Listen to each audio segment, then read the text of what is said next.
Hey, everybody at YouTube, Mike at Profiling Evil. I thought I'd just check in with you. I assume a lot of you are kind of watching and waiting on the Chauvin trial. I'm on my lunch break, and I wanted to touch base on a couple of things that have just been kind of eating at me. Miss Sophia, thank you so much.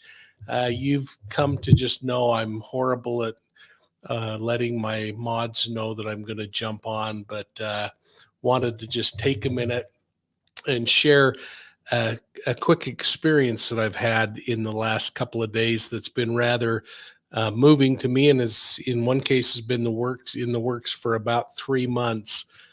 And then maybe answer some questions if you have any questions. But I wanted to talk about missing persons and the fact that two missing persons cases that I've been talking with family and search and rescue in regard to have been recovered in the last couple of days.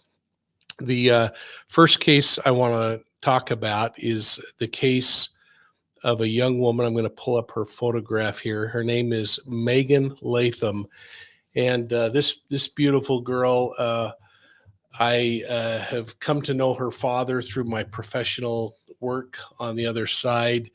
And on Saturday evening, after hiking in an area near their home, they live in British Columbia, up in the Victoria area. After hiking, they were driving back, and his daughter asked him to stop the car. He stopped the car. In fact, let me just go to a map of where they were. You know how I feel about maps. And as he pulled over, she told her father she loved him, and bailed out of the car and took off running up a street. The area that they had been hiking in is a place called Mount Douglas Park in Victoria, British Columbia. We'll go to that and just look at it real quickly.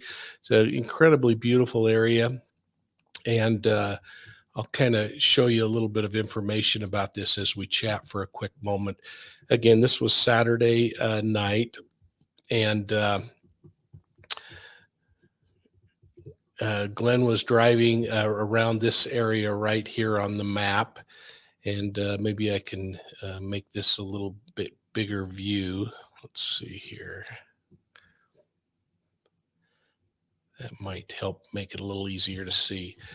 He was driving around in this area right here. She bailed out of the car, took off running up the street this way. For a number of days, they searched for Megan. A very dear friend of mine, Paul, who works for FEMA, reached out to me and asked if there was anything Profiling Evil could do to help, because the family was organizing a search.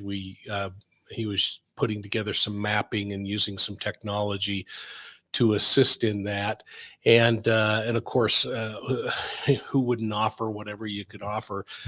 Anyway, I reached out just early this morning and was going to actually have Glenn on today to talk about the case, and just got word back that they have located Megan, and of course she sadly is deceased, this beautiful girl. And so I wanted to put in the links below some information on her.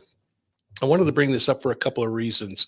First and foremost is that Megan was an incredibly outgoing and energetic soul, and something happened, some kind of major conflict in her life is all that I can think of, and I haven't had a chance to hear exactly from the family. But what is important to me is that the family immediately mobilized everything they could think of mobilizing. Again, think about law enforcement. They're going to back off and say it's a missing persons case, and unless we know something crazy has gone on, we're not going to treat it as anything but a missing persons case for a short time. We've seen this play out over and over again, where children have disappeared, loved ones have disappeared, and months later we do the investigation and find out who they are.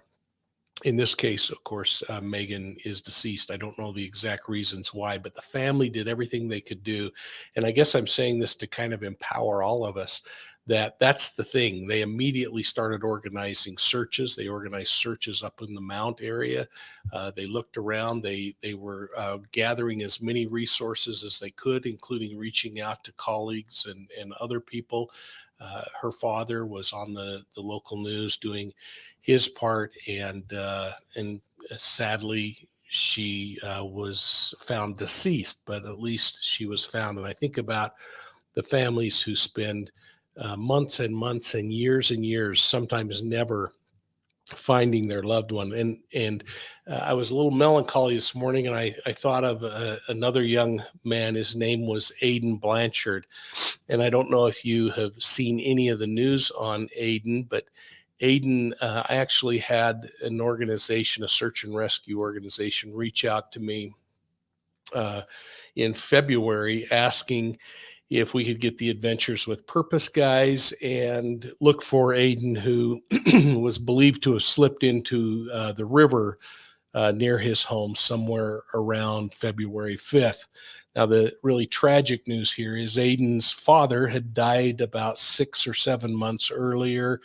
Imagine what this family has gone through. And in February, all of a sudden, they weren't able to find their son. Now, local police did a fantastic job. The state police did a fantastic job of starting to search the area.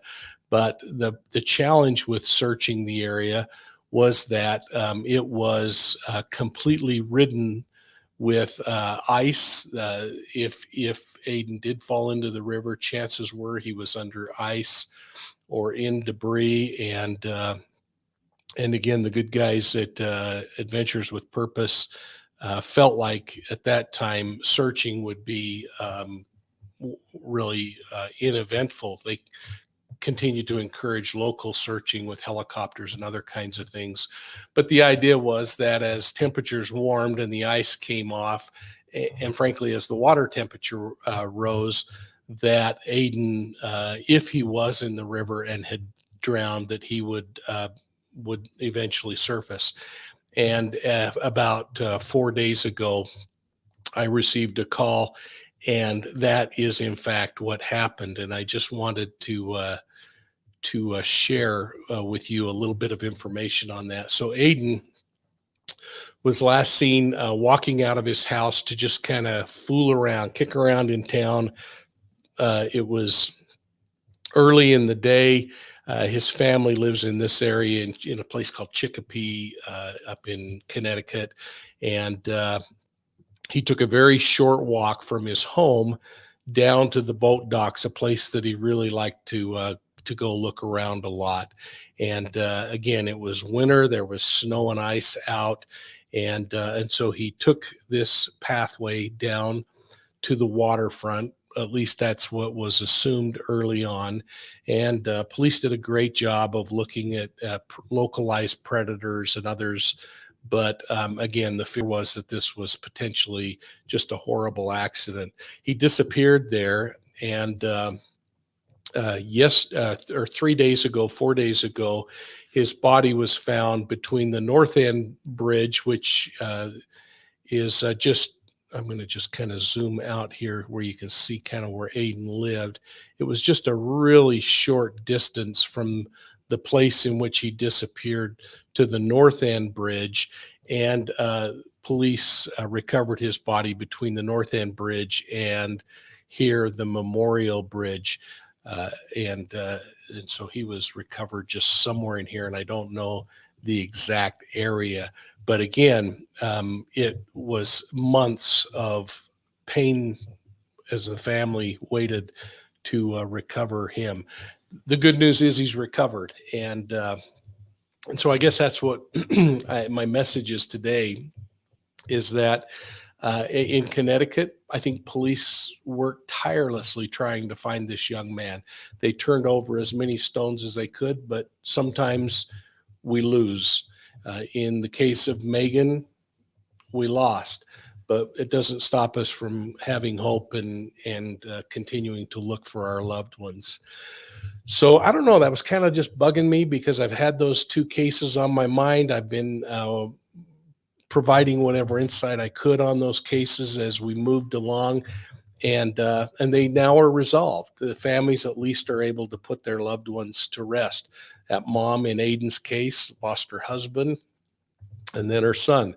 What horrible things, and families shouldn't have to bear these kinds of things, but it's part of life. Yeah, I put links for both Megan's case and Aiden's case down below in hopes that you can look at those.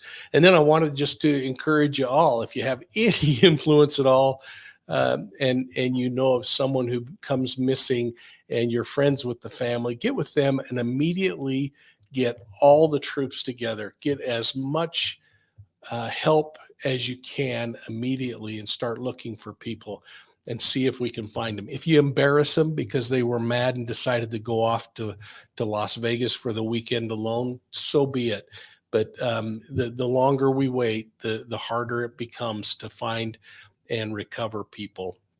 So with that, as I'll join with you in watching for the Chauvin results today, I pray that our country might be able to handle whatever happens, and that we will look for a peaceful way to demonstrate and push our positions, and that our country will hold together.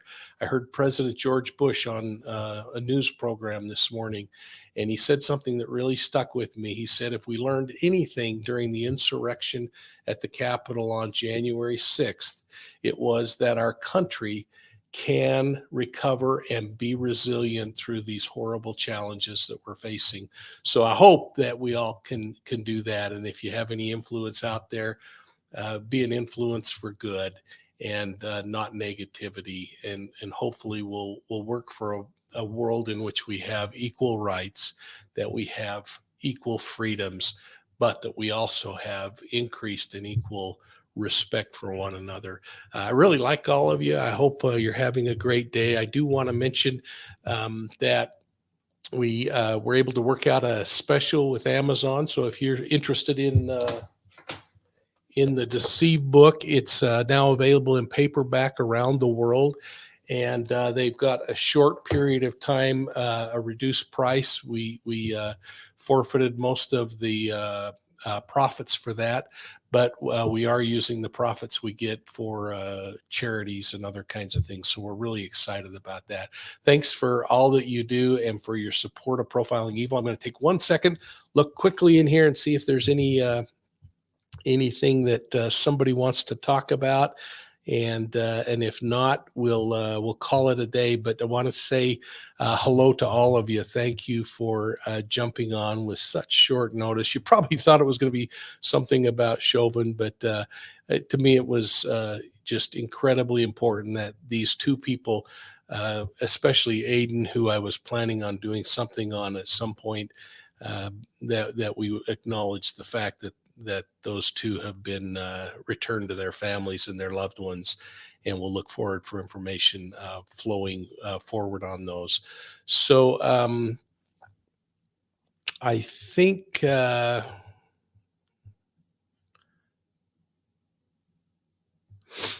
I think we're good. It's just so fun to watch you all chatting with each other, and thanks again to our mods. And we'll plan on getting together real soon, maybe even later today if we get something with the jury on Chauvin. We'll see how that goes. But until then, have a great day, and thanks for your support of Profiling Evil. Take care, everybody. We'll see you soon.